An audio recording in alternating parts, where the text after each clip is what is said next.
Hey guys, this is Woody the Unexceptional Gamer, bringing you some Search and Destroy with MurkaDurkah. So, MurkaDurkah, where'd that come from? Your Um, gamer tag. well, I get a lot of questions actually, and I've actually gotten a few messages that were like, "Hey, so you hate Islamic people and you don't like Muslims?" I'm like, "No, it wasn't.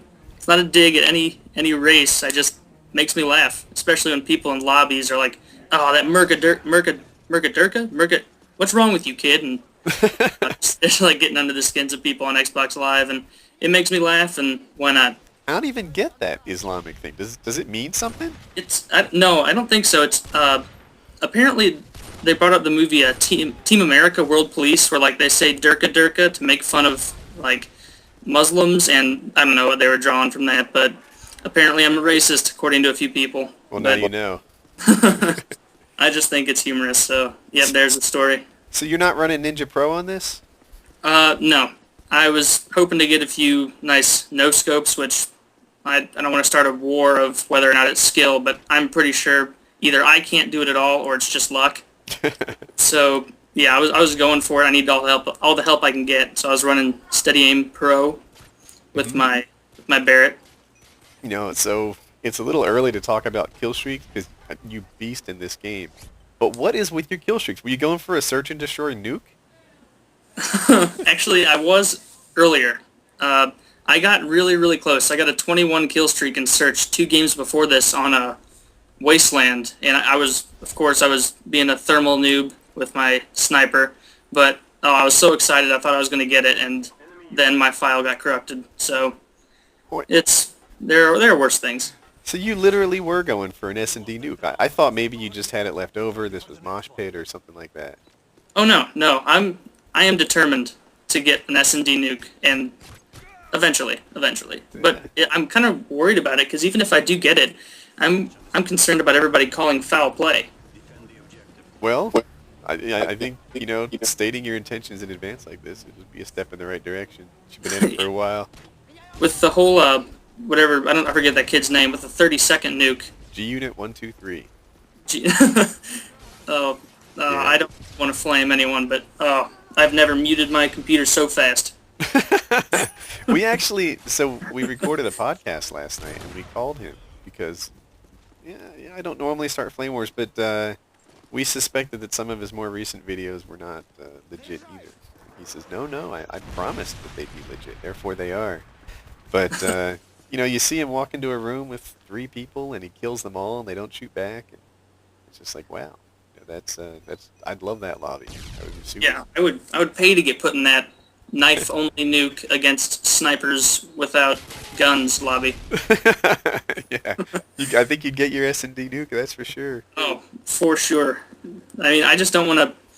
I mean, to get it, you have to get a really bad team other than yourself and get a really bad other team. So I don't know how it's going to work because generally I play in parties, and most of my friends just aren't bad enough to go 0-5 or 0-6. Yeah, it's getting harder and harder to be the only good person in the lobby too. Everyone's getting experience in this game, and the talents are getting better.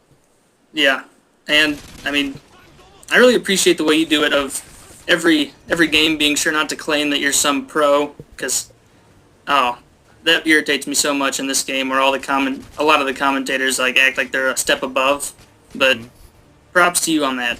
Yeah, anybody can put together their highlight games and come off like some sort of pro, and you don't really know until you play with them.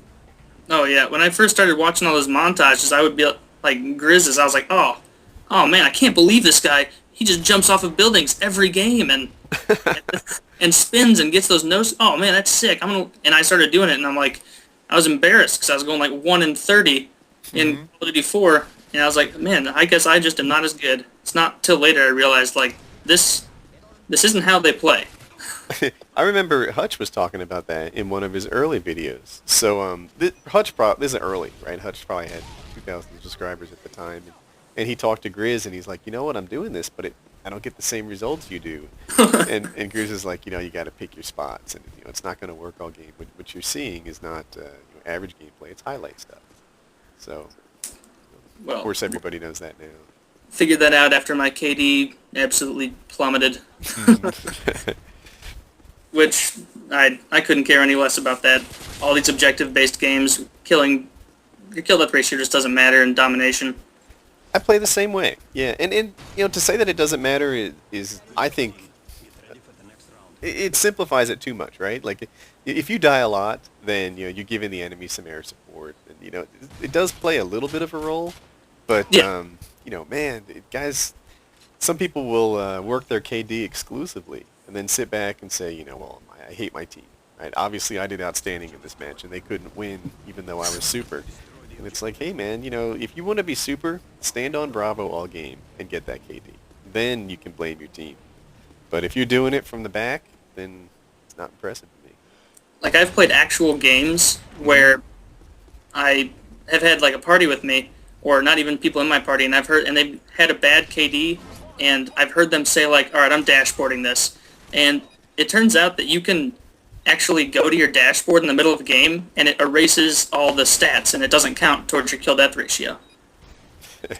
So I'm like, you are going to the dashboard to avoid your kill death ratio going down in a video game, and It's crazy. And if you want to be proud of your KD, which apparently they are, then you can't cheat your way there. That's part of the deal. So speaking of KD, what are you, 9 in this game? I'll probably pull up the scoreboard pretty soon. I was psyched playing this game, especially because of this kill cam. Oh. Nice. Everybody always changes. 14-2 on this right now. So do you snipe a lot in S&D? Yeah, it's pretty much all I do. I used to run the USP a lot before I started recording more, but not USP. I'm sorry, UMP. And then every video I watch, if anyone who touches an UMP is crucified. So I shied away from that, and now I pretty much just snipe. I've noticed that too. There's been a sort of a transition there. It used to be everyone said every submachine gun was horrible and only assault rifles are useful in this game. Now they're saying that some of the submachine guns are overpowered too. And I'll tell you, I've been taking heat on both sides. I use the MP5 a lot, and they say the MP5 sucks, that I ought to be using the UMP instead. And then you use the UMP and you get blasted for using it. You cannot please the community. like I remember I was watching some video, one of the only knifer people, and he talked about people saying like, "Oh, you use marathon?" Like come on, give them a break. Yeah, what are you supposed to do? Steady aim your knife only class? Oh geez, this game ended fast. It goes quickly. So 18-2, I was right with the 9 KD. Beastly. But this guy managed to hide from your AC 130. Ah, man, that extra kill would have made the difference. So how many videos do you have up on your channel now? Do you know? Not 100%, probably like 16 or so. My last account got hacked, so that's a bummer. Oh, that's unfortunate. You record with the Hapaj? Yes. Good deal. So HD videos, beastly play. Check them out, guys. Alright, and please go to my channel, subscribe. I could use the support, and thanks again to Woody for doing this for me. Tell them Woody sent you.